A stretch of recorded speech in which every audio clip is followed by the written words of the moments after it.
प्रकार की प्रतियोगी परीक्षाओं की तैयारी ट्रिक्स और इजी मेथड से करने के लिए सब्सक्राइब करें हमारा चैनल और साथ में लगे बेल आइकन को भी प्रेस कर दें, जिससे कि हमारे आने वाली वीडियो का नोटिफिकेशन आपको मिलता रहे। और अगर आपको वीडियो अच्छी लगी तो लाइक तो बनता है और वीडियो को दोस्तों के साथ जरूर शेयर करें। अगर आपका कोई सुझाव और कमेंट है तो कमेंट बॉक्स में कमेंट करें।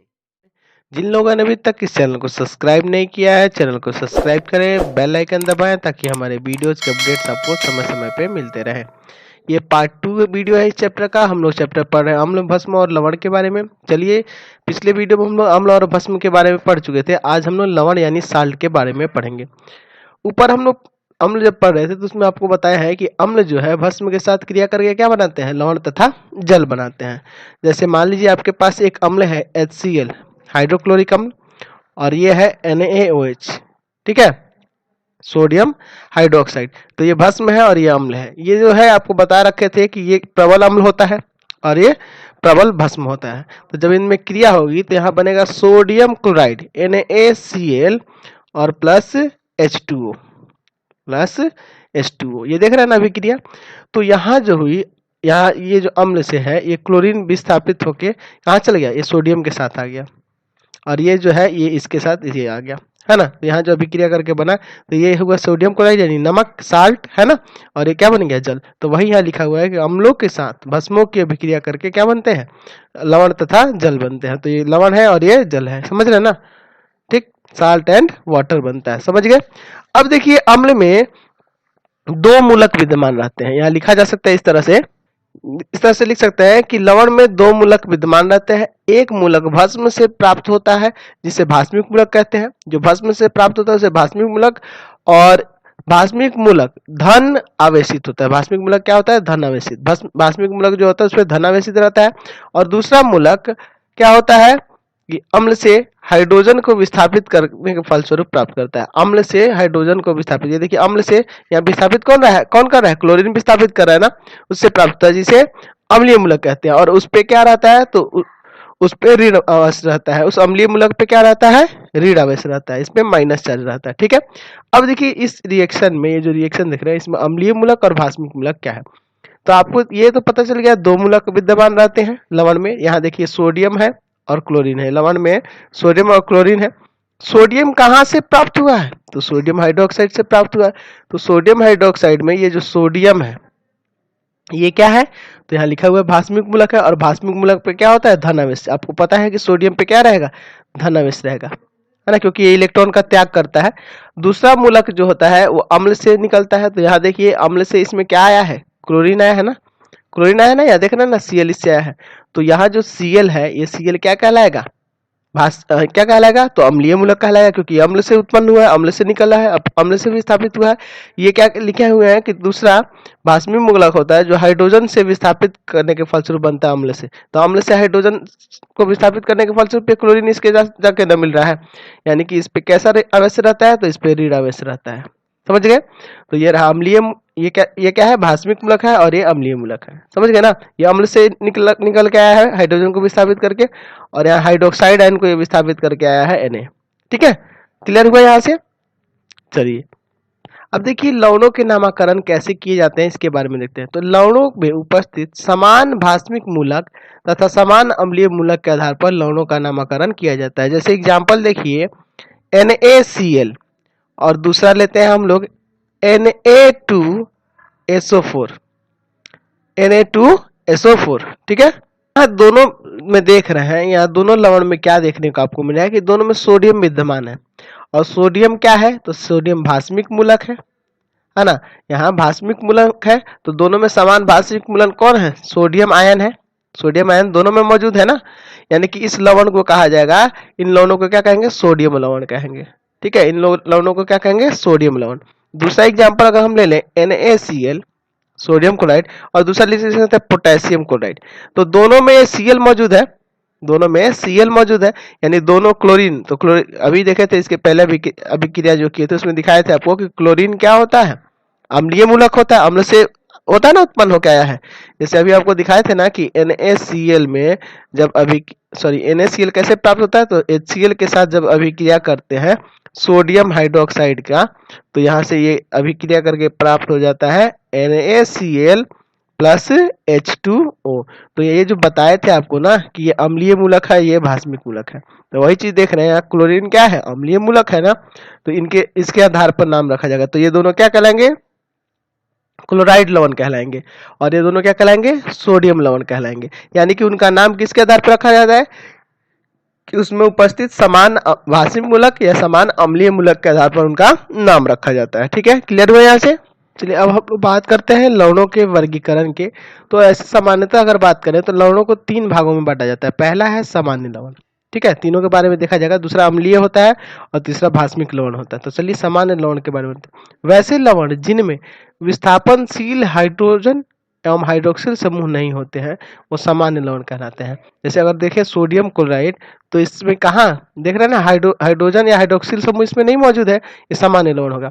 पोटेशियम क्लोराइड है ना, सोडियम सल्फेट, पोटेशियम नाइट्रेट, इन सब में कहाँ देख रहे हैं, हाइड्रोक्सिल समूह नहीं ना है, हाइड्रोजन नहीं उपस्थित है, तो ऐसे ऐसे क्या कहलाते हैं, ये सामान्य लवण कहलाते हैं। अगला देखते हैं हम लोग, अगला है अम्लीय लवण, है ना।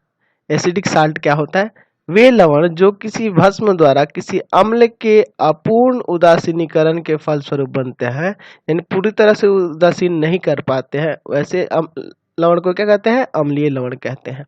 ठीक है, जैसे मान लीजिए आपके पास है H2SO4, ये एक तरह का अम्ल है, और NaOH आपका क्या है, एक तरह का भस्म है। अब ये क्रिया करेगा तो यहाँ से बनेगा NaHSO4 और प्लस H2O।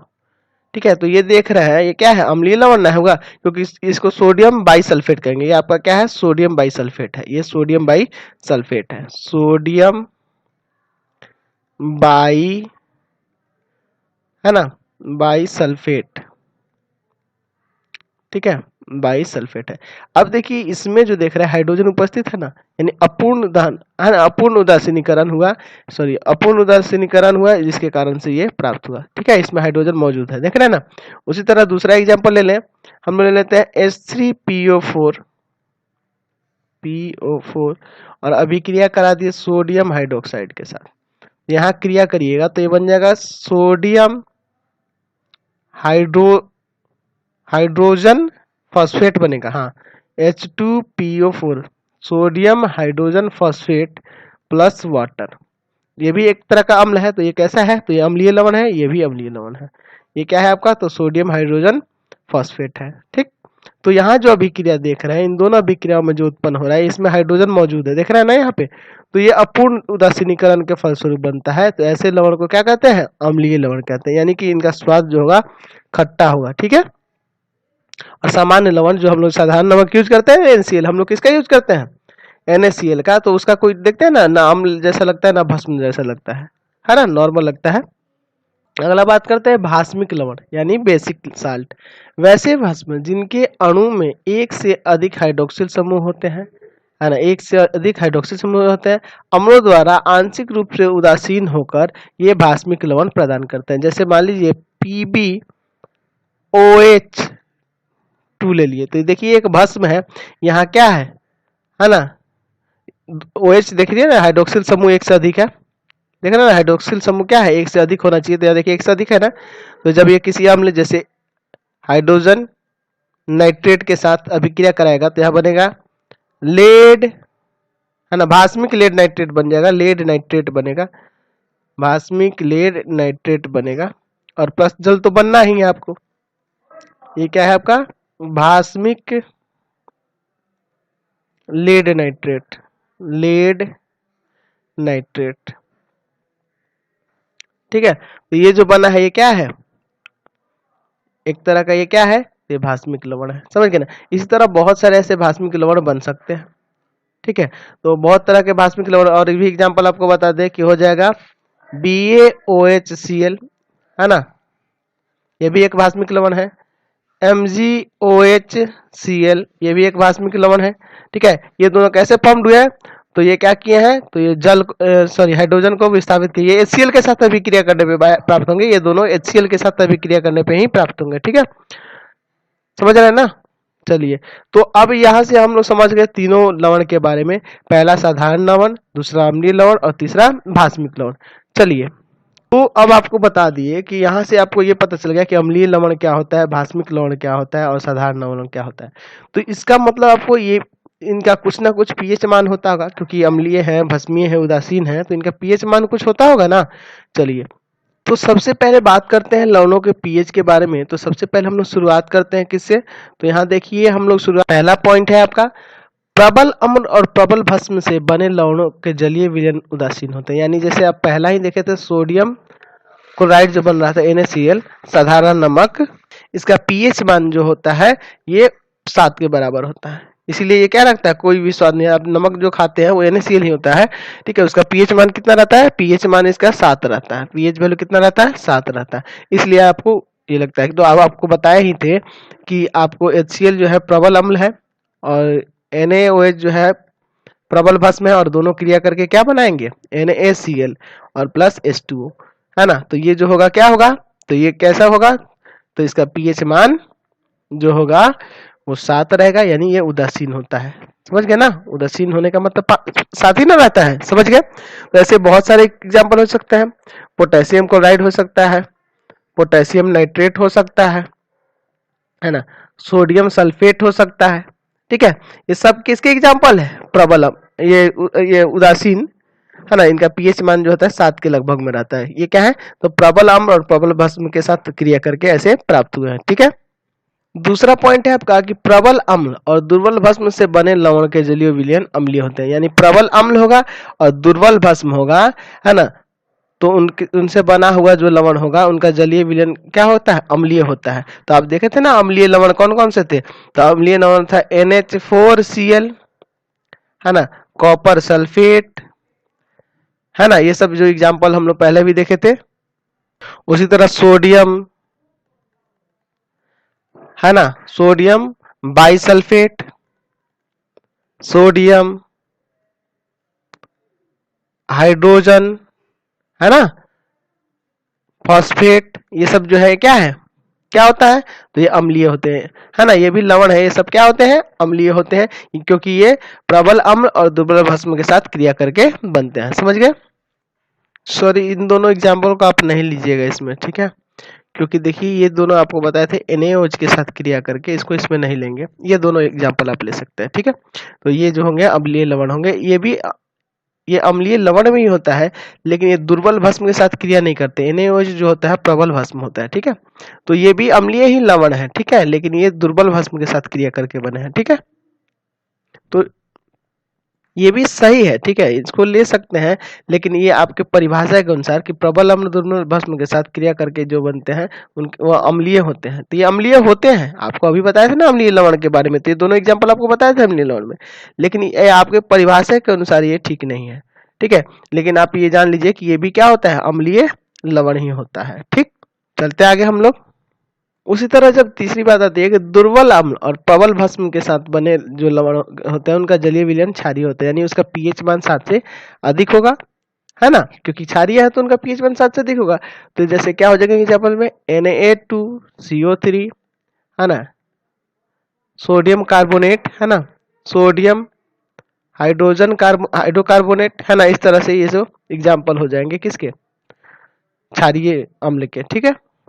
अब चलिए कुछ उपयोगी लवणों के बारे में जान लेते हैं। सबसे पहले बात देखते हैं सोडियम क्लोराइड की, यानी साधारण नमक की, NaCl, जिसका हम लोग उपयोग करते हैं। तो सोडियम हाइड्रोक्साइड और सोडियम हाइड्रोक्लोरिक अम्ल के साथ अभिक्रिया करके ही सोडियम क्लोराइड बनता है ना। यानी आपको पता ही है कि NaOH यानी ये जो भस्म है इस अम्ल के साथ अभिक्रिया करेगा तो लवण बना लेता है, कौन सा, तो सोडियम क्लोराइड और जल, ठीक है। तो आपको यूज करना होगा, आपको जब आपको साल्ट चाहिए होगा तो इसको अभिक्रिया करके तो बनाएंगे नहीं, तो हम लोग ये कहाँ से प्राप्त करते हैं, है ना, ये अभिक्रिया करके बनाएंगे तो पूरे आप तो महंगा बिकेगा ना, महंगा होना चाहिए। तो इसकी हम प्राप्ति कहाँ से करते हैं, तो आपको पता है कि हमें समुद्र से ही ये सब प्राप्त होता है ना। तो यहाँ लिख सकते हैं इस तरह से, हमारे देश में नमक समुद्री जल एवं चट्टानों से प्राप्त होता है ना, है ना। हमें जो इसका स्रोत जो है कहाँ है, समुद्री जल है और चट्टान है। हमारे देश में नमक का स्रोत क्या है, समुद्री जल एवं चट्टान है। भारत में 95% सोडियम क्लोराइड यानी साधारण नमक समुद्री जल से वाष्पीकरण द्वारा प्राप्त किया जाता है, वाष्पीकरण विधि द्वारा इसको प्राप्त किया जाता है। समझ गया।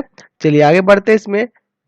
चलिए दूसरा बात करते हैं सेंधा काला नमक की, है ना। सेंधा काला नमक जो होता है ये कहाँ से प्राप्त होता है? तो काला सेंधा नमक को जमीन से खोदकर खदानों से प्राप्त किया जाता है। जिस तरह से कोयला वगैरह निकलता है ना, उसी तरह इसको भी प्राप्त किया जाता है। इन नमक को अशुद्धियों के रूप में लाल चिकनी मिट्टी के कण मिले रहते हैं, जिससे नमक का रंग भूरा हो जाता है। ये इसका नमक का रंग क्या होता है? भूरा रहता है। ठीक है, चलिए अब बात आती है कि जो हमें NaCl प्राप्त होता है समुद्र से, तो उसको शुद्ध करने के बाद क्या वो हमारे लिए उपयोगी होता है? तो आप सुने होंगे कि हम लोग को आयोडीन युक्त नमक ही खाना चाहिए। तो आयोडीन युक्त कैसे बनाया जाता है इसको? तो हमें पता है कि आयोडीन की कमी से हमें घेंघा रोग होता है, पता है ना आपको? तो यहाँ लिखा हुआ है कि घेंघा रोग हमारे आहार में आयोडीन की कमी से होता है। आयोडीन की कमी से, अतः साधारण नमक में यानी NaCl में क्या किया जाता है? तो पोटेशियम आयोडेट या पोटेशियम आयोडाइड की थोड़ी मात्रा मिलाकर नमक को आयोडीन युक्त बनाया जाता है ना। KI मिलाकर इसको क्या किया जाता है? आयोडीन युक्त बना दिया जाता है और वो हम लोग के खाने के उपयोग में आता है। ठीक है, अब आप एक और बात सोचिएगा, जो 95% हम लोग समुद्र जो है, हमारा पूरा भारत देश जो है समुद्र से पूरी तरफ से बहुत, है ना, 3 दिशाओं से पूरी तरह से घिरा, ऊपरी तरफ ही बस समुद्र है, निचले हिस्से में देखिए पूरी तरफ चारों तरफ समुद्र है। तो नमक तो बहुत ज्यादा मात्रा में होता होगा। तो उस नमक का इस्तेमाल क्या खाने के लिए ही होता है? उसके अलावा क्या होता है? तो नमक के कुछ घटक है, उनसे क्या क्या बन सकता है, उनसे हम लोग क्या क्या प्राप्त कर सकते हैं, उसके बारे में देखना है। ठीक है, तो सबसे पहले हम लोग नमक से तैयार करते हैं सोडियम हाइड्रोक्साइड यानी caustic soda NaOH। Sodium hydroxide कैसे प्राप्त किया जाता है? तो आपको पता है कि सोडियम हाइड्रोक्साइड क्या है? एक भस्म है ना। आपको पता चल गया ना, ये भस्म है। और कैसा भस्म है? तो ये प्रबल भस्म है, आपको बता चुके हैं ना, सॉरी, है ना, प्रबल भस्म। हाँ ठीक है, प्रबल भस्म है। तो इसको कैसे तैयार किया जाता है? सोडियम हाइड्रोक्साइड को क्लोरो एल्कली विधि द्वारा प्राप्त किया जाता है। इसको कैसे विधि द्वारा? Chloro alkali. इस विधि में सोडियम क्लोराइड के संतृप्त जलीय विलयन के विद्युत अपघटन किया जाता है। कहने का मतलब कि इसका विद्युत अपघटन करा के, किसका विद्युत अपघटन करा के? सोडियम क्लोराइड का विद्युत अपघटन करा के प्राप्त किया जाता है। ठीक है, तो किस तरह से विद्युत अपघटन कराएंगे? तो जब NaCl में जब विद्युत धारा का प्रवाह होगा, तो यहाँ से आपको प्राप्त होगा सोडियम आयन और क्लोरीन आयन, ये दो बनेंगे ना। तो इसको ले जाएंगे एनोड पे। ये जो है एनोड पे क्या देता है? अगर इसको देखा जाए, अलग से देखते हैं इसको, एनोड पे देखेंगे। एनोड और कैथोड आप समझे, सुने हैं ना, 9th में पढ़े भी होंगे। तो एनोड पे ये क्लोरीन आयन जो है क्या देता है? Cl2, इस तरह से, है ना, 2 इलेक्ट्रॉन है, ये गेन करके इतना दे देता है। ठीक है, 2 इलेक्ट्रॉन का ये लॉस कर देगा। ये आयन ना है, तो आयन ये कैसे बना है? तो 2 इलेक्ट्रॉन लेके बना होगा, 1 इलेक्ट्रॉन लिया होगा ना, 17 नंबर पे, आपको पता है ना। तो ये इसका एटॉमिक इलेक्ट्रॉनिक विन्यास जो होता है 2, 8 और 7 होता है। तो 1 इलेक्ट्रॉन ये लिया होगा, लेकिन यहाँ 2 है ना, 2 क्लोरीन है, तो 2 इलेक्ट्रॉन यहाँ है, ये क्या कर दिए? दूसरे फिर लॉस कर दिए, तो ये आप किस में बन गए? क्लोरीन के रूप में फॉर्म हो गए। ठीक है, Cl2 बन गया। उसी तरह जब सोडियम है, वो क्या, कैथोड पर क्या है? सोडियम आयन है ना आपका। तो यहाँ 2 सोडियम आयन लेते हैं, तो एक कैथोड पे क्या दे देगा? 2Na दे देगा, है ना। ये इलेक्ट्रॉन का लॉस कर दिया, है ना, 2 इलेक्ट्रॉन का लॉस कर दिया। इस कारण से ये इस तरफ से आ गया, यानी कि ये 2Ne इस तरफ प्लस तो किया जाता ना, माइनस में नहीं करेंगे। तो इधर जोड़ दीजिए आप, 2 इलेक्ट्रॉन वापस गेन करके ये किस में बदल गया? सोडियम में बदल गया। अब ये सोडियम को क्या करेंगे कि जल के साथ अभिक्रिया करा देंगे। किसके साथ अभिक्रिया करा देंगे? जल के साथ। तो Na का अभिक्रिया करा दिए जल के साथ, H2O के साथ, तो ये आपका बन जाएगा 2NaOH। ये बैलेंस भी कर दिया हम, अब प्लस H2, देखिए संतुलित भी हो गया। तो ये हाइड्रोजन गैस दे दिया, समझ रहे हैं यहाँ से। तो ये एनोड पे हुआ, देखिए क्या हुआ? विद्युत धारा प्रवाहित करेंगे, तो यह निष्कर्ष को समझिए, सोडियम आयन और क्लोरीन आयन में कन्वर्ट हो गया।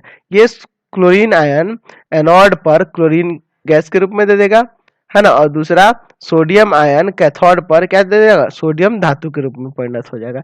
और जब इस सोडियम धातु को जल के साथ अभिक्रिया करेंगे, तो सोडियम हाइड्रोक्साइड और हाइड्रोजन गैस प्राप्त हो जाता है। अब देखिए, इससे प्राप्त होने पर यहाँ Cl2 प्राप्त होता है। सोडियम का तो यूज हो जा रहा है, Cl2 का यूज क्या होता है इसके बारे में देखेंगे।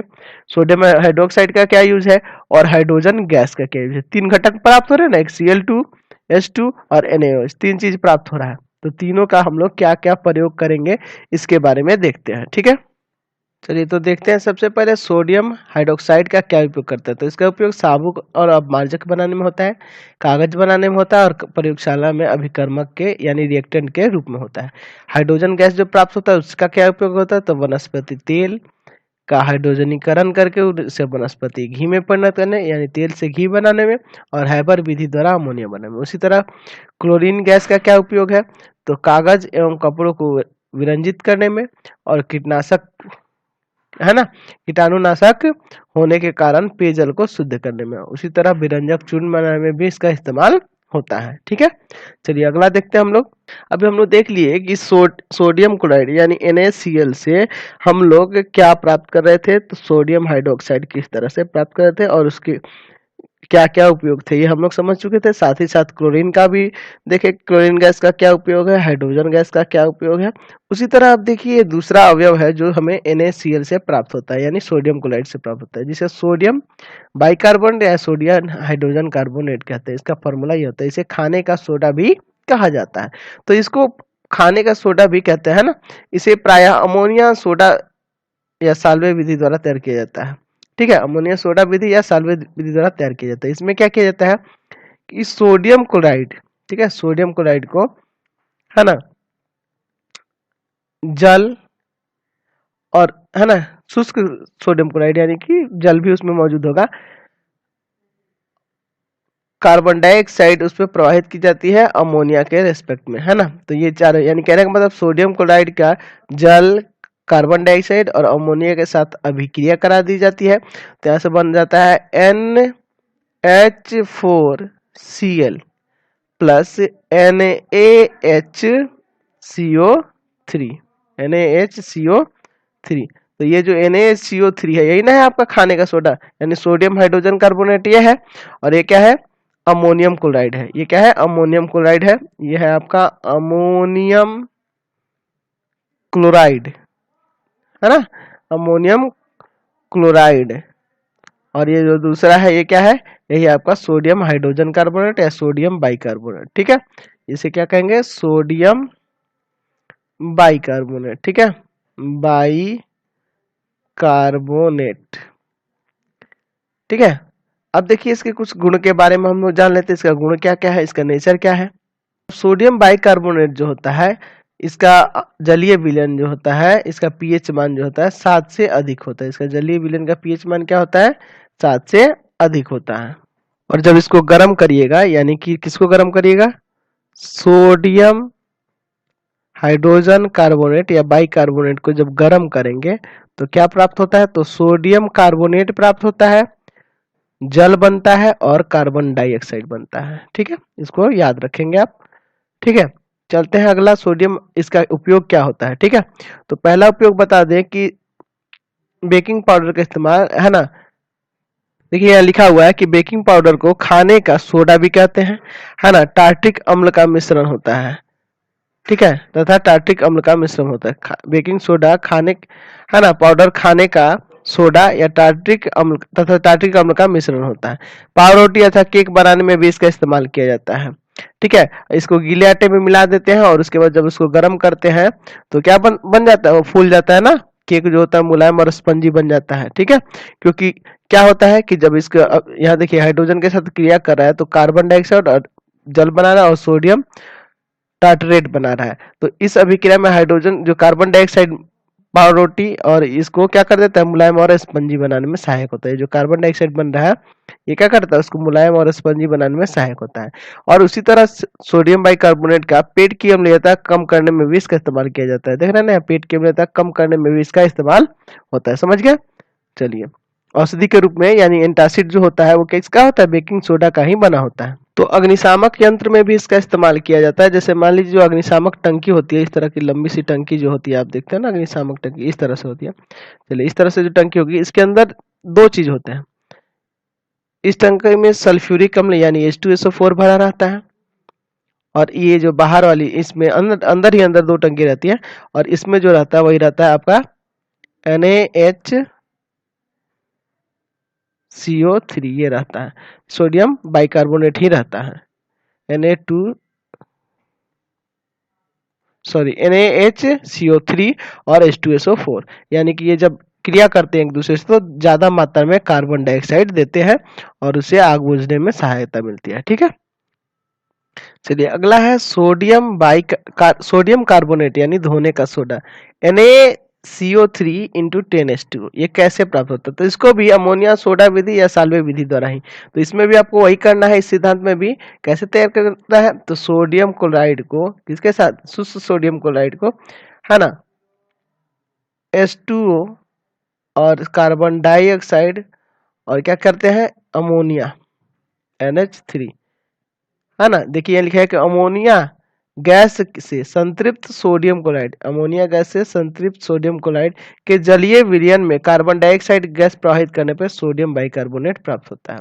ठीक है, तो सोडियम बाइकार्बोनेट प्राप्त होगा पहले, तो सोडियम का अभी जो पिछली में जो अभी क्रिया देखे थे NH4Cl, ये क्या है आपका अमोनियम क्लोराइड है, और दूसरा जो है सोडियम बाइकार्बोनेट प्राप्त होगा, सोडियम बाइकार्बोनेट, समझ गए। इसके बाद क्या करेंगे हम, इसके बाद हम लोग क्या करेंगे कि जो हमारा प्राप्त हो रहा है सोडियम बाइकार्बोनेट, इसको गर्म करेंगे। तो आपको पता है कि गर्म करने पे क्या होगा, तो सोडियम है ना बाइकार्बोनेट को जब गर्म करेंगे तो आपको पता है गर्म करने पे अभी क्या बनाया था कि यहाँ से प्राप्त होगा Na2CO3 plus carbon dioxide plus water, है ना। तो ये सोडियम कार्बोनेट है ना, सोडियम कार्बोनेट प्राप्त होगा। अब इसके सोडियम कार्बोनेट के रवाकरण से हम इस तरह से लिख सकते हैं, है ना, कि सोडियम कार्बोनेट के रवाकरण से धोने का सोडा Na2CO3 इंटू 10H2O प्राप्त होता है। इसके रवाकरण से ये प्राप्त हो जाता है। ठीक है, देखते हैं इसका उपयोग क्या है। तो कपड़ा आदि धोने में इसका इस्तेमाल होगा, क्योंकि नाम ही है धोने का सोडा, आपको बताया ना। इसका अभिकर्मक के रूप में भी इस्तेमाल किया जाता है प्रयोगशाला में, कागज का, है ना, कांच, कागज, साबुन आदि बनाने में भी इसका इस्तेमाल, जल में स्थायी खारापन दूर करने में भी सोडियम कार्बोनेट का उपयोग होता है। ठीक है, चलिए अगली बात करते हैं विरंजक चूर्ण को, यानी CaOCl2, है ना, CaOCl2, यही ना होगा CaOCl2।